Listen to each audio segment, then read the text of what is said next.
अल्लाह रब्बुल इज्जत ने मेरे महबूब को पहला बेटा दिया, नाम कासिम रखा। मेरे महबूब की कुंडियत अबुल कासिम।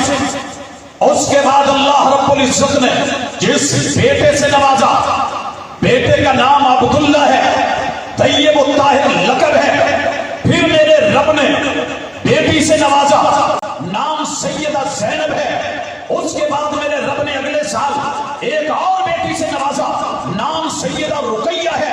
फिर मेरे रब ने अगले साल एक और बेटी से नवाजा, नाम सैयदा उम्मे कुलसूम है।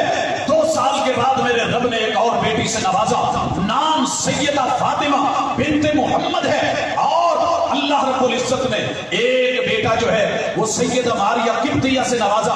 ये जितनी भी मेरे पैगंबर की औलाद है सिवाय इब्राहिम इब्ने मोहम्मद के, अल्लाह ने सैयदा खदीजतुल कुबरा से महबूब अलैहिस्सलातु वस्सलाम को अता